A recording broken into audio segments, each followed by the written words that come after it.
best way to have a post-lunch discussion is to analyze the Indian detective fiction. And we have with us Zac and Mukul Deva in conversation with Aroon Raman. May I please call upon them to come on stage.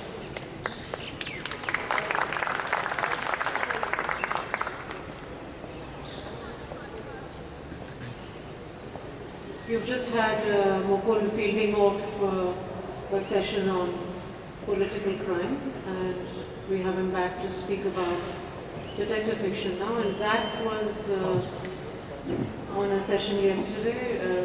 Zac doesn't need any introduction, and Aroon is known for his crime fiction. So we've got three very established authors with us here today, and I'm sure you're going to enjoy the afternoon session with us. Thank you.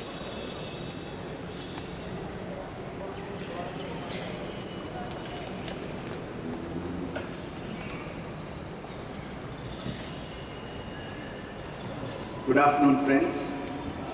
Lunch has been Chinese, so we're hopefully a little alert for what I think will be an interesting session. And we've certainly got a couple of gripping authors for you. The theme that we have, as you would have seen from your brochure, is the good, the bad, the ugly. We're going to try and analyze. I think I'm the ugly one. Maybe the good and the bad. I'll be the bad one because only the good die young and I want to live on forever. But good or bad, they're both handsome, they're not ugly. So we're going to see how handsome they are. And I'm going to start by actually recounting an incident for a minute. Then I'm going to turn to the authors. How many of you have seen the recent Sherlock Holmes movie, the television series? Yeah, quite a few of you here. So I happened to buy a DVD, and as a sort of present to my elderly uncle who was staying with me a few weeks ago, I told him, Mama, you'll love this. He's a Holmes aficionado. So we were sitting, and then I put the DVD on, and of course, Benedict Cumberbatch and Martin Freeman show up on the screen. And my uncle is watching it for all of 10 minutes in absolute silence. Then he gets up and thumps the table and says, switch it off. So I switched it off and said, what's up, Mama, what happened? He said, it's a desecration of my hero, and I will not allow it. So we've seen, and all of us, I think, at least in my generation, lots of younger people here, we've grown up with the clean, within quotes, uncomplicated, within quotes, the true heroes of our childhood, Holmes, Watson, Poirot, and of course the many other heroes of the genre. Didn't have many questions to ask of them, other than the straight questions, but now we see that the heroes and the villains, the detectives and the criminals are a lot more nuanced. We see them in the 21st century really nuanced. So in the context of both Mukul's and Zac's books, they've got many novels to their credit, but I happen to read a couple of them, both of which were incidentally very gripping. Mukul's The Dust Will Never Settle and Zac's Mr. Majestic has protagonists who are shades of grey. So I'll start by asking Zac. Zac, reading Mr. Majestic and some of your other work, are we moving into slightly uncharted waters here? Where do you see Indian detective fiction, crime writing, thriller writing? Where are we and where are we headed? I do love the kind of hero that is slightly ambiguous, like one of my favorite crime novels of all time, which in case you haven't read it, I'll urge you to read it. It is Vikram Chandra's The Secret Game. Secret Game, set in Bombay. And the cop hero in that book, he's such a wonderful character, He he's supposed to be the good guy, but then he's like, and he's not like a really corrupt, but he's like a somewhat little bit corrupt, you know, like you feel like he's really a real world character. Right? I was so taken with that book. I was about to recommend it for the Nobel Prize, which is given by Sweden, my native country. Of course, I'm a Bangalorean, as you probably know. Or if you didn't know, I'm happy to inform you about that. But I was thinking like, it would have been amazing to give a Nobel Prize to a crime novel like that. It is such a fantastic work of fiction. So I think it is quite important to have heroes who are not like these goody-goody cops or goody-goody detectives, but that they have all these flaws and faults. So my hero character, I came upon him in the sense that I've been traveling in India I live in Bangalore, as I said, but I've been also traveling around a lot as a tourist for about 25 years now. And so I meet a lot of these tout characters, that you get in bus stands and railway stations, especially in Rajasthan for some reason, but also elsewhere in this country. And they want to take you to some particular hotel where you don't want to go, but you end up coming there anyway because they're so persuasive. And they want to take you to their uncle's carpet shop, and then you end up buying carpets for all your travel budget is sort of depleted immediately. So these kind of characters, like initially I thought of them as like a minor irritant on my journey, my quest for enlightenment and lofty things. But actually I got more and more fascinated by these people, like what a performance they put up, like how persuasive they are. They actually can get me, who is a very skeptical crime writer type of person, I suspect all of you for having kind of devious motives of being here and maybe killing us off towards the end of the show. I'm sorry, I was losing my track there. But I'm a kind of suspicious person as a crime writer, but these people manage to kind of sell me tickets to like Ravi Shankar concerts, and then I realized, oh, Ravi Shankar passed away sometime ago. And that kind of thing. So then I thought, like, nobody has ever written a crime novel where the person is, that kind of person is a hero. So then I started developing the detective who starts out as a tout, and then one of his scams that he is too good, so one foreign tourist gets lost, and then he feels the hero quality in him because he watches mainly Kannada movies because he's based in Bangalore. But like he wants to become like a hero, like in the films that, and so he feels that calling of becoming a detective, becoming a hero, and to rescuing this tourist who is in peril in battle. So I thought it's wonderful to have that kind of character who sort of straddles a kind of one good leg, one bad leg, and one ugly leg in between. Right. You can see that a lot in Mr. Majestic. So, Mukul, what's your take on this? Okay, so I'd like to just take a step back and go back to the classic thriller novel. It was very simple. James Bond, Jason Bond.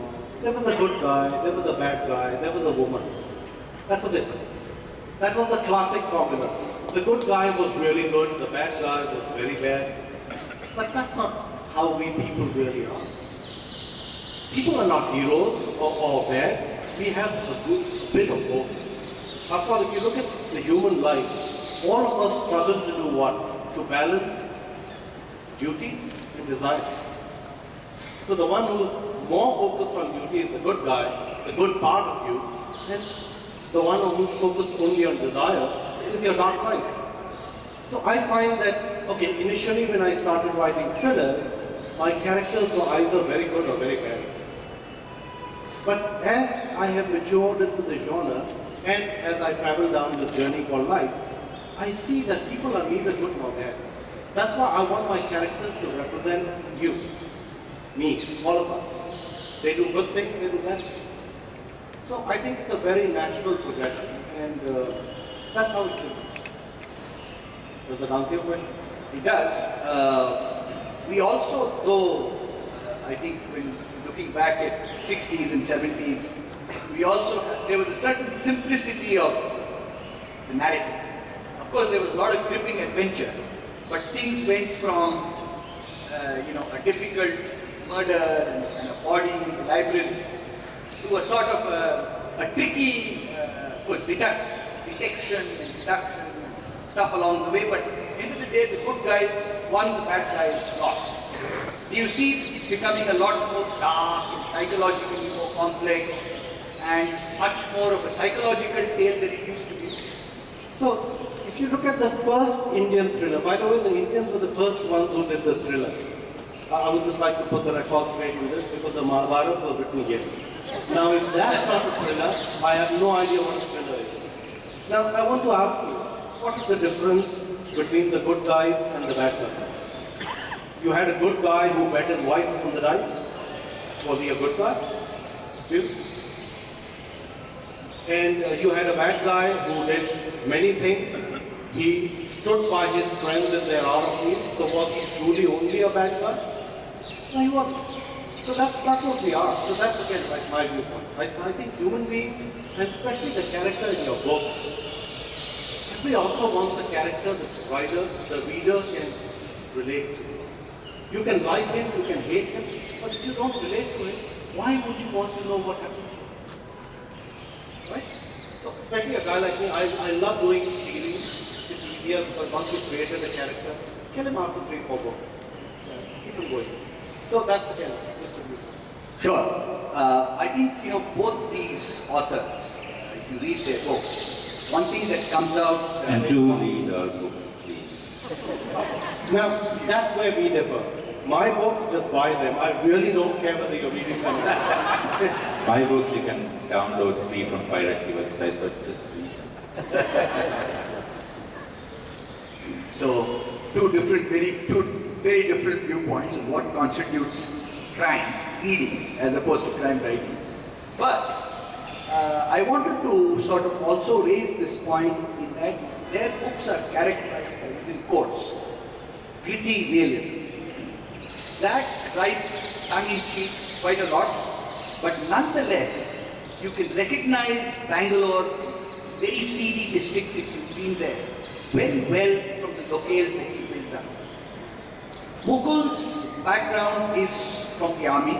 He's been in counter-terrorism, he's been seen active duty in the light infantry and so on. So they're both, in a sense, would you say you're writing well-researched books from backgrounds that you guys are familiar with? Is that the way to go? How much of your Nashkar scenes, for example, Mukul, reflects ground reality? How much of it is research? How much of it is personally what you've experienced? And does that add value to your book in any way? So, each of my books are fanatically researched because I am a perfectionist when it comes to executing action. Having said that, I do not bring my personal experience into my books because that would be unethical. Thirdly, if I describe any criminal technique or bomb-making process, you can bet that there will be a deliberately left error there. And you can check this out. Try making a bomb the way I describe it, you will kill yourself. That's my social responsibility. I do not wish to hand out the recipe for bomb making to any idiot who can pay 225 rupees. And the last thing is that research and a credible thriller are very important. To give you an example, in a book called Salim Must Die, published by Harper in 2009, I had a scene where a guy is using a sniper rifle from a hotel in Copenhagen. And a reader wrote to me that you do not get the line of sight from that hotel. And I wrote back saying, please go to room number 403. You do. Because I had gone there and used a laser rangefinder to measure it. So I'm very fanatic. When it comes to research, it has to be spot on. Any errors left are deliberate. Also, the research is tax deductible, so I'm sure you had a nice holiday in Copenhagen. Listen, I don't link creativity with hardship. I like to live a nice, comfortable life. And the creativity comes all along. So I don't need to deprive myself of a holiday just because I'm writing a book. I also want to point out that when we're crime writers, we don't necessarily have to kill people in real life. I mean, we can sort of, it's also a matter of, investigation and imagination. So, and one of the best things with crime fiction around the world, like is the way you get to know different aspects of different societies through reading crime fiction. And also, because I find that I've traveled all over the world, not only cities in India, but like Japan and China and Mexico, through the crime novels I've read as a book critic that are like set in these places. And I feel, as a crime writer, one of the nice things with the job is that you get to explore different kind of localities, different kinds of social strata, places where you don't really belong as a person, because since I pointed out that we are not really criminals and we do not really kill people except in the imagination. So that aspect of social reportage, almost you could call it, of crime fiction it's often overlooked because crime fiction is seen as racy and pulpy and juicy and sexy and which it of course is. If you read my books, you'll find that it's all that. But it also, its heroes also repeatedly gets thrashed by the criminals. And yes, still which I don't remains get the in hero. real life, As a writer, I don't get thrashed by criminals in real life. But it's interesting to explore these worlds through the sort of mirror of crime fiction. Actually, that's a quote I stole from Swedish crime writer Henning Mankell, because he's very concerned with, for example, in the European countries, how racism is a growing phenomenon and a very bad thing. So in his novels, in a way, he battles, for example, against racism, trying to explore what racism means, how it comes about, and the results of it, and the social evil that is racism. So crime writers can have that function as well, and that's what we partly do when we do our research into like the ills of society. So we're not like perverts. You're not perverts, but but saints. are you also saying that that crime writers have a larger social message which they need to perform? They need to convey a social message, or just tell a good story as they see? Just entertain, or do you have to do more than that? Well, I aim to entertain. I also aim to inform people about what lies behind the headlines. And I kind of endorse what he said, because I remember a publisher, my editor, told me that, people don't get enough sex and violence in their real life, so at least you should write about it and let them read about it. So I kind of take that I take whatever my editors tell me very seriously. So I think that you should have stuff which you don't want to do in real life. At least you can have that vicarious journey of reading about it. So I see a lot of people nowadays, mostly guys, they're not getting enough sex and violence. No, but just before I come to that, Mukul, I just want to ask you another question on that. A lot of your themes are on terror, plots are centered around terror. The Lashkar series is around that. Maybe it's a little bit of a digression, but I think it would be an interesting point to ask you at this point. Do you really believe as a country we are geared to face the future with all this stuff, or you think we are highly underprepared? There was a previous session in which you mentioned a little bit about the 26/11 attacks. Some of those concerns inform your books, and do you think as a country we are in a bit of a soup there, or are we getting our act together? What is your sense? Okay, as a country, what do we really lack? Just imagine India where you had a political leadership which was clean and strong. Do you really believe that anybody from the neighborhood would mess with us? In economic terms and military terms, nobody will mess with us as long as we have a clean and decisive political leadership. I wrote the Lashkar series entirely out of anger. I wrote RIP entirely out of anger. How can we as Indians sit back and allow the country to be systematically raped for 60 years and still vote for these same? There's something wrong with us. No other country will have this kind of threshold. So I wrote it because I wanted to bring out that fact. I wrote it because I believe that we are capable of a lot more. Yes, I do not believe in violence. I have lived at the other end of the gun. I now work on reconstruction projects as a volunteer in Afghanistan and Iraq because somebody needs to repair that damage too. I don't think violence is an answer, but you know what? I write crime thrillers and I write crime thrillers without people crying. So there is a social message, there is the fact there, but I cannot lose sight of the fact that the book is supposed to move at 200 miles an hour and it is supposed to keep you guys turning the pages so that the publisher keeps selling books. I'd like to add to what Mukul said. As a reader, one of the reasons why I love Mukul's books and read all of them is that for me it was like therapy, because one is constantly a little bit, worried about terrorism and these kind of things, and it's very noticeable, like wherever you go you have to pass through a metal detector and there'll always be all these screenings in all kinds of things, like whether you go into a shopping mall or anything. So you are constantly aware of this thing, that there is a risk to just being out there in society, just moving around in the streets, but you'll never know whether something bad like that kind of, suppose a terrorist attack or something like that might happen. So that's where like Mukul's books work for me as sort of a medicine. It sort of calms me down because I know, I like to imagine that there are these heroes there who work behind the scenes and stop these bad things from happening. And it's also, in a very curious way, reading about these dreadful things that Mukul writes about, because his books can be very, very bloody.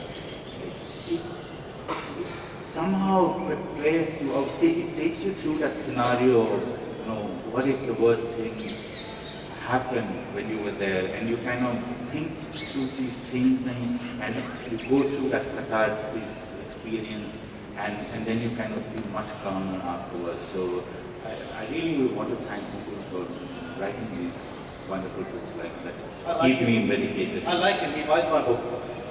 Actually, I don't buy them as a book reviewer, I get them for free. So, obviously he's been an influence on you, but who else would you say today, Indian detective fiction and the thriller genre, who's been an influence, who have been your influences in your writing? Well, for me, one of my major favorite writers is actually Amitav Ghosh, who is not really known to be a crime writer. But he wrote this one novel called The Calcutta Chromosome, which is an absolutely amazing detective story set, like a very complex, set in 3 levels. Like one is in the future and part science fiction, one part of the book is set in the present, and then there's one part set in early 20th century where this British scientist called Ronald Ross he made the discovery of how the mosquito transmits malaria. So that's at the core of the book.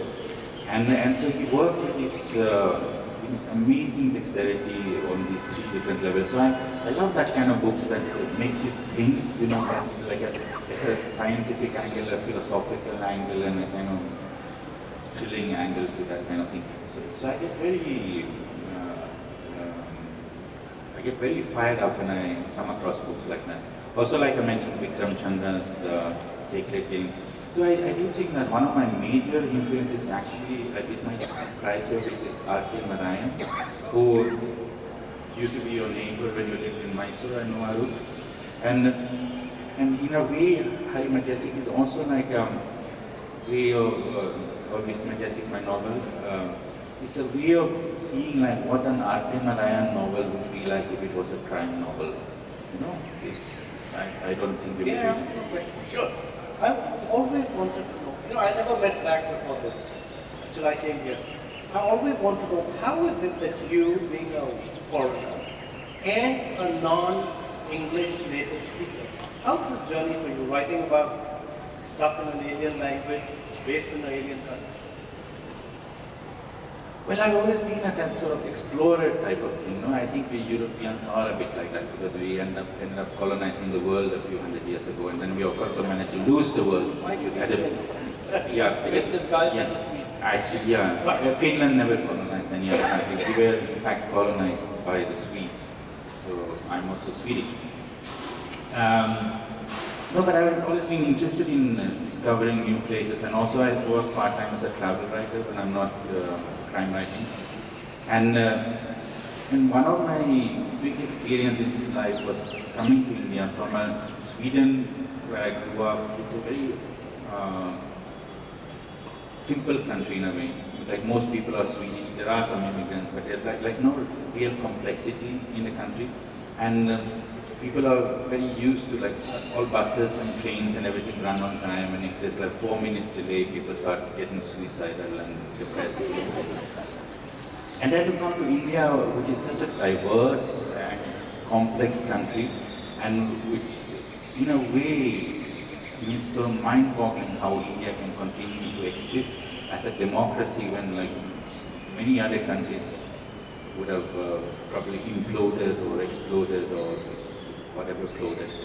So, but India has remained a democracy ever since independence, and there is that thing of, you know, like things work here. It's called the tourism of chaos. We now have made it a multi-million-dollar industry. And somebody told me that it's like the only existing anarchy in the world. You have monarchy and other places, anarchy in India. And no, so I don't think I like him anymore. oh, I'm sorry. Did I offend you, hurt your sentiments? You're taking out the fatwa? You can't get it more anarchic than his novels, believe me. No, but so in my novels, I try to kind of, you know, make sense of the whole thing. Kind of, yeah. Yeah. Fantastic. So I'm going to ask the final question and then we're going to throw it open. Can I ask Mukul, like, how is it possible? Like, I write one book in 2 years, he writes 2 books in 1 year. I just want to know his trick because I would like to be more like him. The secret is literally Viagra, 100 milligrams every morning. It just keeps you going. No, actually the answer is really simple. You know, the one thing I learned from the army, which I haven't lost sight of, discipline. In fact, the 4 things which have helped me succeed: discipline, flexibility, focus, and the knowledge that I don't know anything. Because then I go researching everything. It's just a discipline. I write 4 hours a day, come hail, storm, whatever. Today morning, for example, I have already finished my writing quota before I came here. Wow. I'm very rigid about that one. I do not deviate from that. I'm so good. And what's your next book? What's your next project? I mean, you're probably writing. But 3 or 4. By the looks of it. Now, I have already finished the books for 2015 and 16. I'm doing a thriller which is called One Night Stand. It's a story set in 6 hours. Sounds very sexy. It is full of sex and violence. Did I just tell you? My publisher. So, you walk into a bar and there's a murder, and in 6 hours the story resolves. It is proving to be one of the toughest fights I've ever attempted because the story is moving literally minute to minute. And there are only 2 characters whose point of view is used. So it's killing me. It's not turning out to be a one-night stand. I don't see any happy ending coming up, but I will write this. You will read it in 2016 end or 2017. So you will buy it and read it. Or download it free. So Indians get confused with IP. It doesn't mean Indian property. It means intellectual property. You don't download it. So what sells? In a word, is it sex? Is it action? Is it plot? Is it pace? Is it characters? All of them. I know we try and maximize it, but what one thing today means success for an Indian detective thriller writer? You know, I think you need all of those things, like fantastic characters and a very good setting like that. But you know, in India you're very lucky because almost any city is a perfect setting for a crime novel. There's like, and if you compare with Sweden, for example, you know, you have like, in every city there's already some 3 or 4 detective novel series set. And even in small villages like the queen of Swedish crime fiction, Camilla Läckberg, she writes a novel set in a village with some 700 people. And how many serial killers can you accommodate in such a place? Because, you know, before you decimated the population to 0, I mean. And whereas in India, it's largely unexplored. When I started writing my Bangalore detective novel, there was barely any Bangalore detective crime fiction at that point. I mean, the Kannada films have a lot of gangster movies and all that, but like in literary fiction, it wasn't there.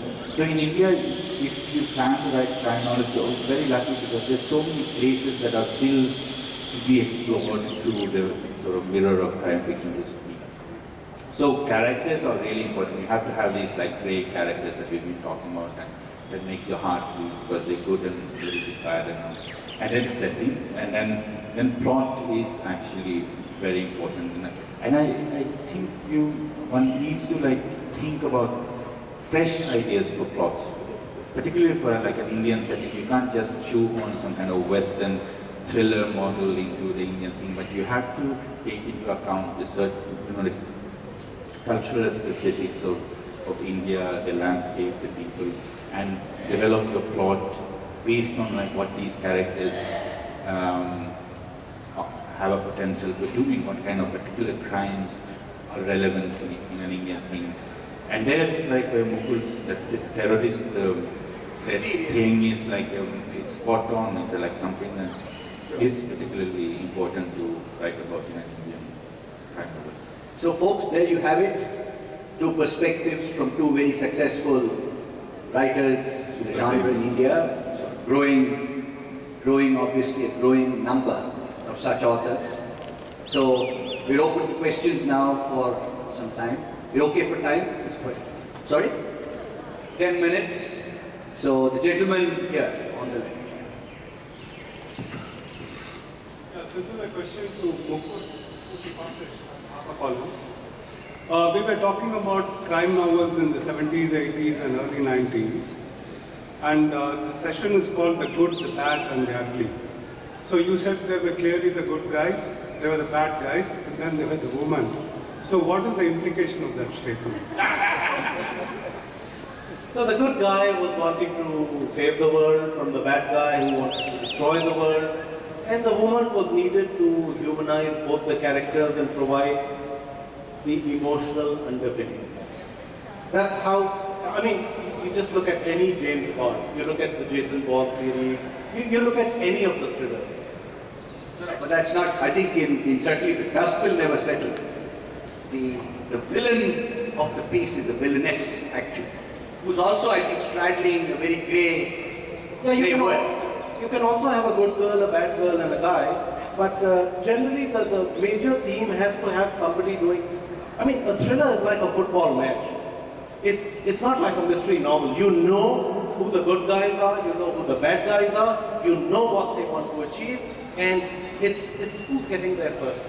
It's very classic. You have the blue team and the red team and they're pushing ahead for the same goal. And the job of the thriller writer is to keep you turning.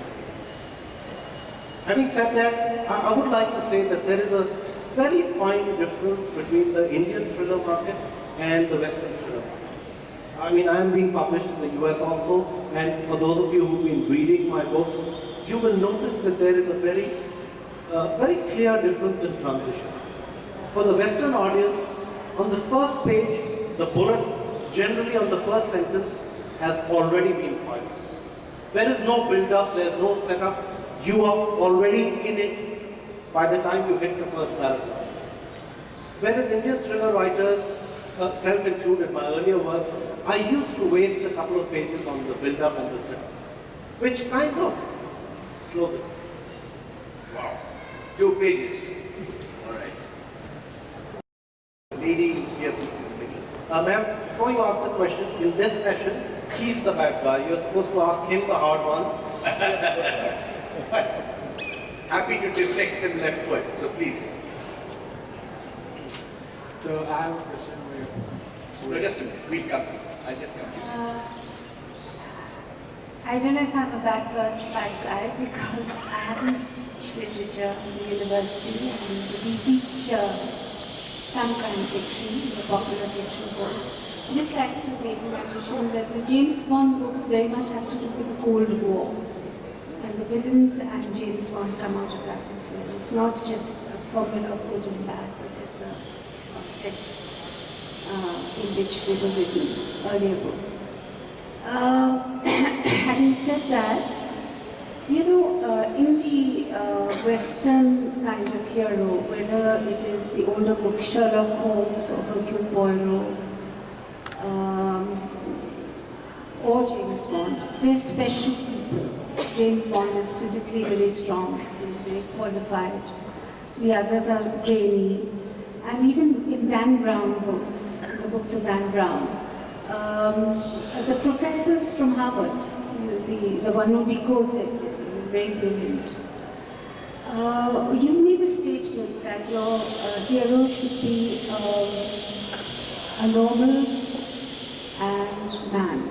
Neither too good nor too bad. I would also assume not too brilliant, not too dull.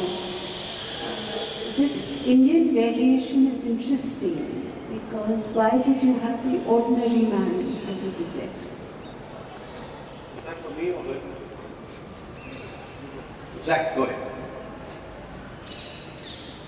Very complex question. I mean, Why did I pass it on? no, but I think also it is very important to, like my characters, for example, are very like normal people in the book. And it is important to acknowledge that these people exist, that they have problems.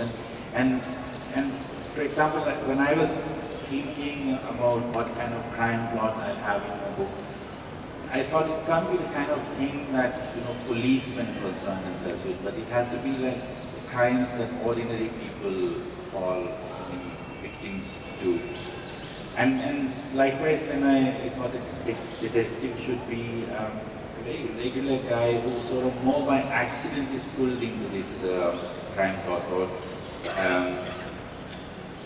and it just makes it more interesting because then you can explore that section of society in a way that I met several policemen. I think they're really good people, but you know, sometimes I don't think that they really penetrate in their work so deep into the kind of, you know, social aspects of the thing. I mean, you get that feeling that they sort of stumble about a little bit, and it might be very boring crime novels if you wrote a crime novel with a professional policeman as a hero. That was just my sort of thought when I... Absolutely. See, ma'am, we are all shaped by our reality. Now, my reality is that I have seen very normal, ordinary people. They were not exceptionally brilliant, they were not exceptionally strong, but I have seen them offer up their lives to save the guy next to them. And I believe that there is no hero. The person who, when faced with very extreme situations, chooses to do the right thing, becomes the hero at that point in time. This is the way I have seen life, and this is the way I develop my character. So, just to add to what Mukul said, and I think before we come to you, I had the fortune that when I was in JNU in 1983, we were all arrested and kept in Tihar for 9 days. So I went in, I was 56 kilograms. When I came out, I was 39. So for those of you who want to quickly lose weight at the expense of the state, Tihar is a wonderful place to be. So we were category C prisoners. So we were kept with pickpockets and petty thieves. And again, to my good fortune, a lot of them were from Karnataka and Tamil Nadu. So we literally got talking inside the prison. So I met a master pickpocket who was from Salem in Tamil Nadu. So we got talking, and then he said, "What are you doing?" So I said, "I'm doing my master's in economics." He said, "How long does it take?" It's a 2-year, very tough program. He said, "To be a great pickpocket, it takes 5 years. At the very least." He said, "I'll teach you, but it calls for great discipline, and I'm not sure that you can put in the kind of effort." Here are you in. So I wanted to get started, but the course proved to be too difficult. So I think the point that Zac and Mukul are also making, to which I want to add, is it's a very nuanced world. You see people of all types and qualities from different backgrounds, and I think that's partly the beauty of the world, and of course of India. Please. Actually, I have 2 questions. The first question being, we have a good guy and bad guy in a thriller novel. But most of the times, let's say 9 out of 10 novels are basically making the good guy winning the battle. But we have one novel that makes the bad guy winning the battle. So what is the point of view about that? Because for example, even Sherlock Holmes was defeated by Iron Lantern. He was outwitted. And even the latest edition of Dan Brown, Inferno, spoiler alert basically, even the Burton was successful along with his plot. The thing he wanted to do, and in the end he realized that he ended up doing that thing only. So what is your point of view about that? Whether the bad guy should win in the end of a thriller novel, or it should always be a good guy winning the battle? You know, I think like in my books, mostly the hero starts out as a bad guy, and through the process of the novel, he's reformed. And it's like almost I put him through a kind of reform school, and he faces these challenges where he has to bring out the good qualities in him. So that usually at the end of any of my novels, he's become a good guy, the person he's supposed to be. But I like to kind of start out with a bad guy, and then yeah, I mean, it's like I can hope that people can then emulate that, and all the bad people in society will read my books and become good. Formula. In other words, I agree with you, man. You need to go and pick up my last 3 books. The good guys don't win. It's not that they lose too. So you check out Dust Will Never Settle and Death Came Calling and R.I.P. They're right there. I'll be happy to sign them for you. I think the beauty of writing is really that you can do what you want. It's particularly, I think, the thriller, crime fiction, it's completely amazing. The second question being, as talking about thriller, as you said, the Mahabharata was the first thriller you can say. So in Mahabharata, Duryodhana basically is defined as a bad guy, a very bad guy basically. But if you start reading about him, actually he was a good guy. He was a very great ruler when Pandavas were not there in Indraprastha. He was a very great ruler. He was a very good friend. He fought with being according to the rules. He was equated by the bits of Krishna. Most of the time he is depicted in negative way, Duryodhana, in the book, in Mahabharata if we see it. But out of Mahabharata, if we see Duryodhana from second point of view, he is a good guy. Why is mostly the bad guy is depicted as negative in the book? Then he can be a positive also. For example, in Inferno also, the person is depicted as a negative. No, your point is taken. I think that's where fiction steps in and we do what we want. The gentleman here, I think, you had a question, sir. Regarding comments of Dr. Jack comments suggest a new stream of writing, that is crime writing that is therapeutic. Yes, it's very medical. Like if you pick up any of our books, you find that your health improves, your BP goes down.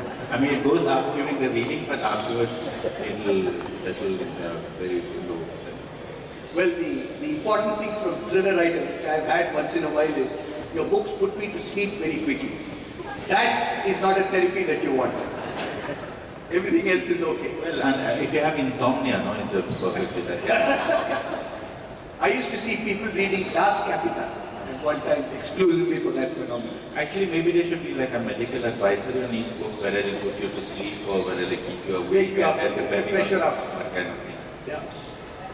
Is it wise to give up your full-time job to become a writer? Hey, that's a good one. It is. Depends who's paying the bills. Daddy/husband/boyfriend, good idea. But if not, seriously, don't give up your day job.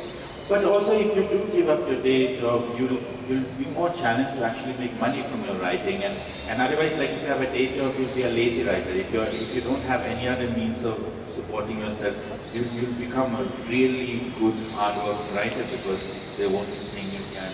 So two different views. So he says, hold on to your job, you say give it up and become a full-time writer. See, a panel would be really boring if we agreed on everything. Great. No, it's fantastic. So, But is it possible, because... If you write crime, So crime the fiction, real question is how much money do you make? Yes. no, you make more than I, so you tell. There'll be more positive. For me, I can live off my writing, if that's your question. If the question is for me, without putting a number, I can live off my writing. Okay, and is it for, you are exceptional, but what about other writers who are new writers, amateur writers?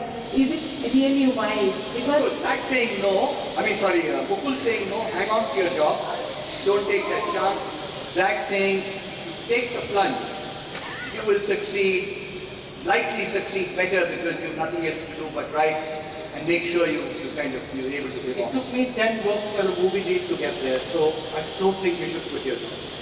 thank you. All right, seem to be a couple more. We've got just a minute. I'm going to restrict it to the two of you. Yeah, it's a quick to the question. gentleman first and then the lady. Yeah, okay. So Mukul, I know you're an NRI based in Singapore, and Zac, I know you're a PIO based in Bengaluru. So I'm just wondering, do you both consider yourself Indian writers? I consider myself a storyteller. I tell a story for any audience which reads it. I'm published pretty much all over the world, and I don't see myself as, I see myself very clearly as an Indian. I still hold my Indian passport, and I do not have any plans to give it up. And I do not see myself as a writer, I never have. I am a storyteller. That's my belief. Well, my main inspiration for my writing is India, and I think if I wasn't in India, I would not have anything much to write about. So I guess that makes me kind of a semi-Indian writer. A beautiful answer. India is your source of writing. Great. Last question, 20 seconds. So this is in reference to what you said, Aroon. So I work in television, but I also write, not screenplays, but books. A lot of times when you write something and it's turned into, like Sherlock, for example, it's turned into television or movies, and this question any of you can answer. Some people feel that a lot of it is lost in translation when you convert from a book to a movie or TV. How do you guys feel as authors, when that happens? I'm just trying to understand the raw emotion of how an author feels when some certain scenes are mended away, things like that. Well, I think Mukul's the guy who's now going to be famous for having been converted into films. Mukul, any friction with the directors? I have no feelings. Look, I'm already writing the book for 2017. I don't care what happens back there. And I trust my publishers. I've translated Lashkar into Hindi. They asked me to read it. I trust them. That's why they are my publishers. If I trust somebody to buy the movie deal, I trust him to do his job. He's putting his money where his mouth is. Who am I? I don't know the industry. I don't know the trade. So I trust people. I give it to them, and I'm already on my. Actually, Mr. Majestic is being made into an Indian film, a Kannada movie, and I've had a few meetings with the people who are writing the screenplay for that, and I've realized that it's actually not going to use anything from the book except from the title. And as long as they give me money. They have an item number. Many item numbers. No, the reason Well, why the I other say, important thing is they're casting Zac as the hero. So, the reason why I said this or asked this question is as someone who reads and who watches things. Sometimes when you read a book and then you go watch the movie or the television series of it, you're like so disappointed because there are certain things that are totally lost.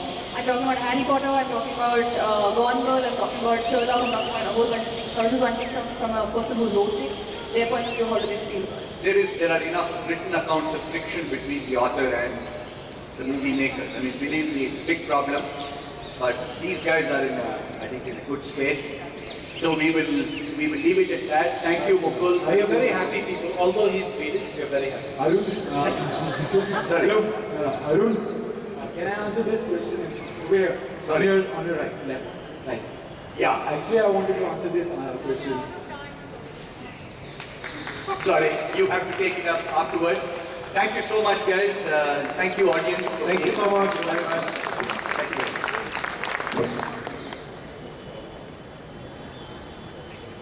So how was that for a post-class session? I think everyone enjoyed it. Thank you so much, all our three panelists.